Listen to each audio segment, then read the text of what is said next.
शिवियर्स welcome back, good healthy morning. हम आज बात करेंगे जीआईटी ट्रैक इन्फेक्शंस पे, यानी मैदे और आंतों की इन्फेक्शन।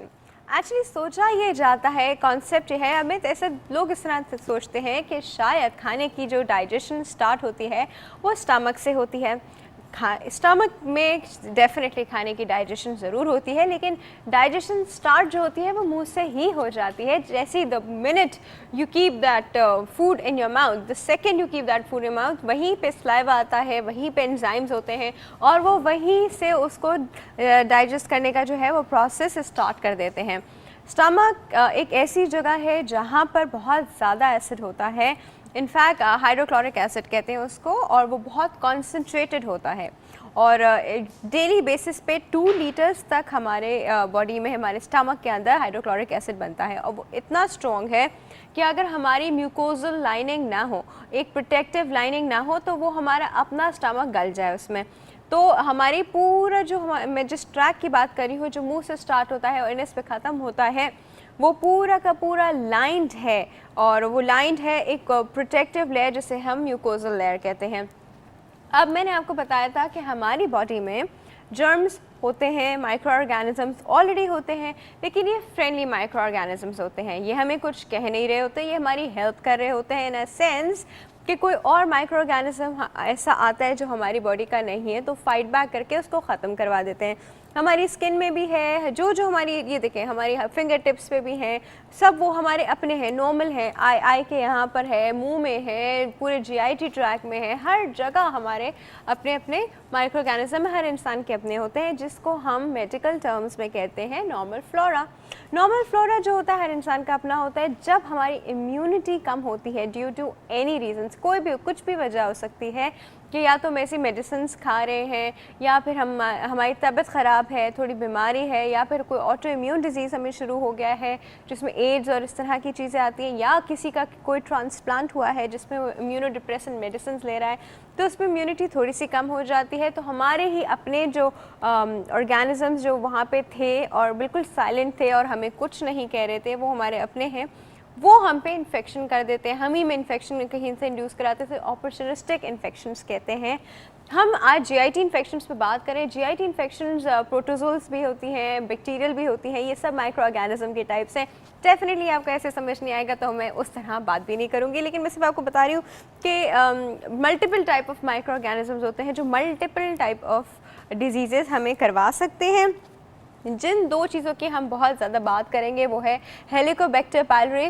पाइलोरी का आपको एच पाइलोरी सब उसको नॉर्मल टर्म्स में कहते हैं। तो एच पाइलोरी जो होता है वो stomach, oesophagus and upper duodenum, ये सब जो है स्टमक, इसोफेगस यानी एक जो पाइप जा रहा है, ये नाली जो जा रही है हमारे मुंह से जो हमारे स्टमक को कनेक्ट करी है, ये नाली स्टमक, और इंटेस्टाइन का जो शुरू का पार्ट है इसमें बहुत ज़्यादा फ्रीक्वेंटली पाया जाता है। अब ये बहुत ज़्यादा मल्टीपल सिचुएशंस करा देता है हमारे अंदर अगर इसने प्रॉब्लम करनी शुरू कर दी। तो एक हम इस चीज़ की बात करेंगे। दूसरा जिसकी हम बात करेंगे वो है क्रिप्टोस्पोरोडियम पैरवियम। आई नो ये थोड़ा सा डिफ़िकल्ट नाम है, लेकिन हम इसको ऐसे नहीं बोलेंगे, हम बोलेंगे वो जो दूसरा वाला बैक्टीरिया है ना, वो गंदा वाला, उसकी बात करेंगे। तो ये हमारे छोटी आंत जिसे हम कहते हैं ना, उसके अंदर होता है और ये काफ़ी सारी प्रॉब्लम्स करा देता है। इनफैक्ट जो हमारी बॉडी में जब खाना डाइजेस्ट होता है और जिस चीज़ से एब्जॉर्ब होता है, ये उसकी डिस्ट्रक्शन करा देता है, उसको हम विलाई कहते हैं। खाना डाइजेस्ट होता है ऐसे ऐसे करके हमारे इंटेस्टाइन के अंदर इस तरह के राउंड राउंड ट्यूब्स फॉर्म में चीज़ होती हैं जिसको हम विलाई कहते हैं। उसके अंदर से खाना हमारी बॉडी में एब्जॉर्ब होता है ब्लड सप्लाई के थ्रू। तो ये वाला जो गंदा वाला माइक्रो ऑर्गेनिज्म है, ये जाता है और ये उन विलाइज को डिस्ट्रॉय कर देता है जिसमें खाने की एब्जॉर्प्शन जो होती है वो हैम्पर हो जाती है।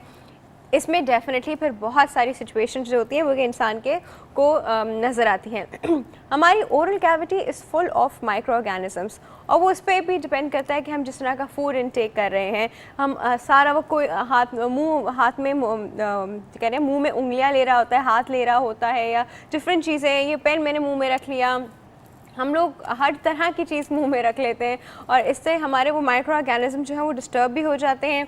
बहुत सारे माइक्रो ऑर्गेनिज्म ऑलरेडी हैं और भी आ जाते हैं और वो जब मुंह में बहुत ज़्यादा हो जाते हैं और जब हम खाना खाते हैं तो केरीज, डेंटल केरीज जिसे कहते हैं, वो वहाँ से स्टार्ट होता है। मुंह में हमारे बहुत माइक्रो ऑर्गेनिज्म है। उसके बाद जब हम नीचे आते हैं इसोफेगस में, वहाँ पे भी बहुत ज़्यादा माइक्रो ऑर्गेनिज्म जो उनके अपने उस एरिया के हैं बहुत हैं।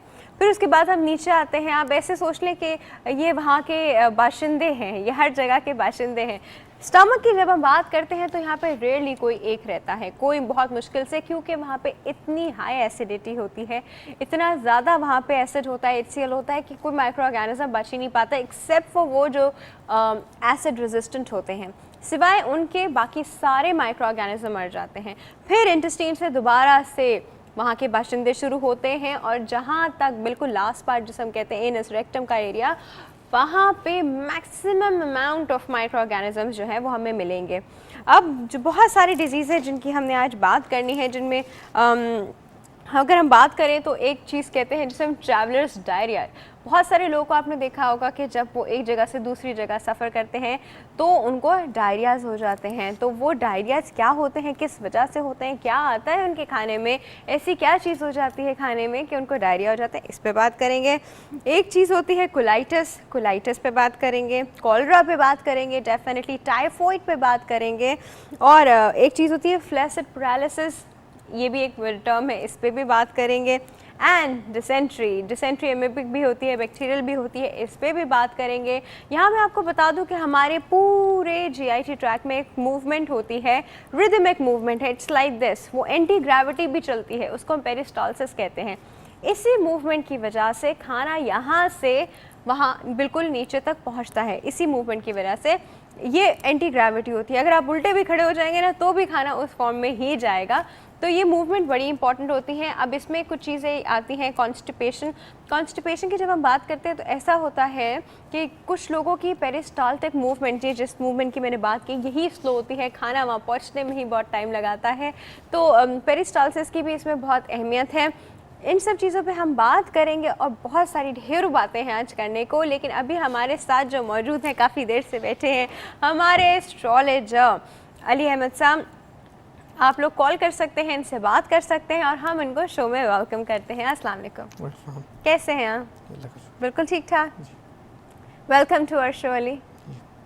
अच्छा अली, आप मुझे बताइए कि आप किस तरह की एस्ट्रोलॉजी करते हैं? जी, मैं वेस्टर्न एस्ट्रोलॉजी करता हूँ। वेस्टर्न एस्ट्रोलॉजी करते हैं, सन साइन के हिसाब से होती है ये। ठीक है जी। अच्छा, सन साइन तो कहते हैं कि हम पूरी दुनिया जो है वो 12 सन साइंस में डिवाइडेड है और वो शायद इतना एक्यूरेट नहीं होता। नहीं, एक्यूरेट होता है अपने हिसाब से, हमारे हिसाब से तो एक्यूरेट होता है। इंडियन एस्ट्रोलॉजी और वेस्टर्न इंडियन तो मून के अकॉर्डिंग करते हैं, अकॉर्डिंग चलते हैं और हम लोग सन के अकॉर्डिंग चलते हैं। अच्छा जी। तो क्या फ़र्क होता है इन दोनों में? इन दोनों में यही फ़र्क होता है कि एक जो खाना होता है, जैसे बुर्ज का एक खाना है, उससे एक घर आगे चले जाते हैं हम लोग, वो एक घर पीछे चले जाते हैं। वो एक घर पीछे आ जाते हैं, अब एक घर आगे चले जाते हैं। जी।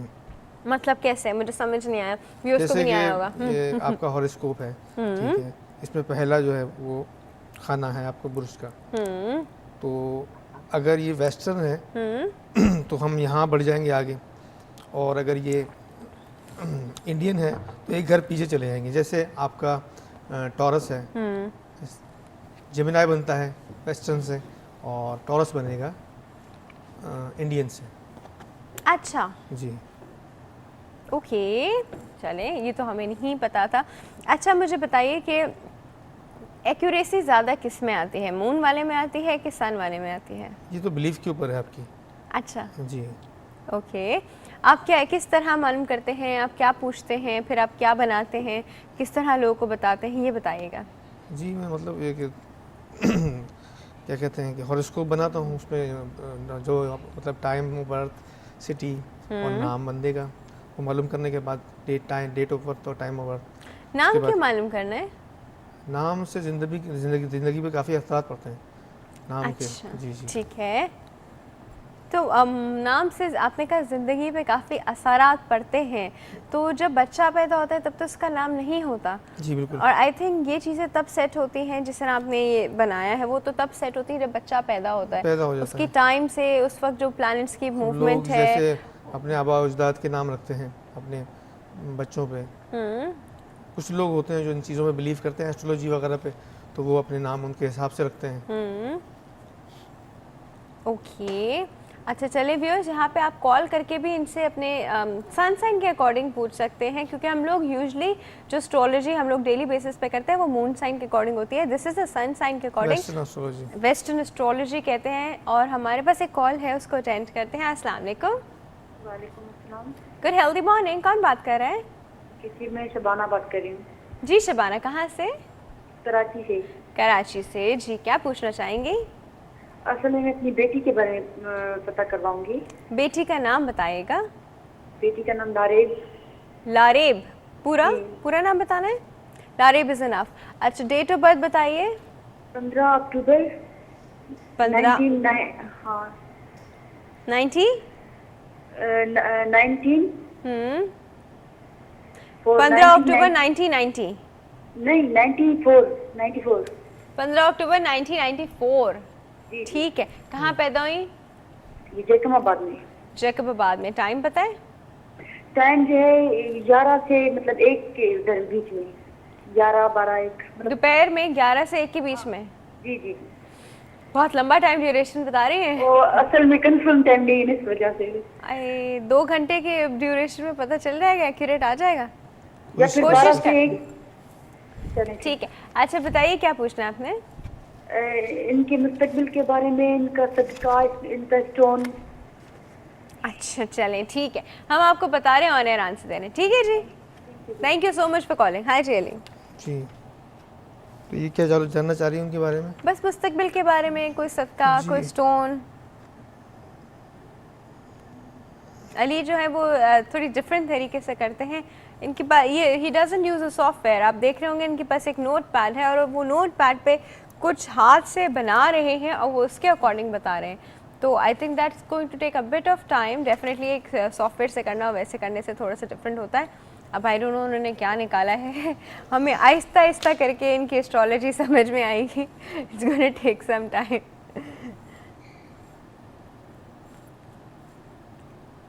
ओह, अब आप देख रहे हैं एक उन्होंने ऐसे करके बॉक्स बनाया था, उसके अंदर मल्टीपल बॉक्सेस थे। आई थिंक वो आपके खाने होते हैं जिस उसमें आपके स्टार्स बैठे होते हैं, उसके अंदर उन्होंने कोई नंबरिंग की है इनकी। आई थिंक जो उन्होंने डेटा दिया है उसके अकॉर्डिंग नंबरिंग की है।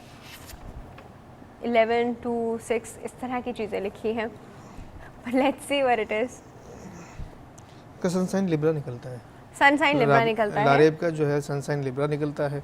ऐसे लोग बैलेंस होते हैं लाइफ में। ओके। हाँ, तो अगर कोई काम इनकी मर्ज़ी के बगैर हो तो ये जो है नहायत ही गुस्से में आ जाते हैं, शदीद गुस्से में आ जाते हैं और वो काम ही छोड़ देते हैं। अच्छा जी, तो ऐसे लोगों के साथ जो है ये इमोशनल है। इमोशनल हैं, बेसिकली इमोशनल हैं। और जो है ये कि अगर किसी चीज़ के पीछे लग जाएं काम के तो उसको अख्ताम भी कर देते हैं ये। अच्छा जी, ठीक है, बट डिटर्मिन्ड भी है, लेकिन अगर उनको ज़्यादा तंग किया जाए तो एकदम से छोड़ छाड़ के बैठ जाएंगे। छोड़ के बढ़िया।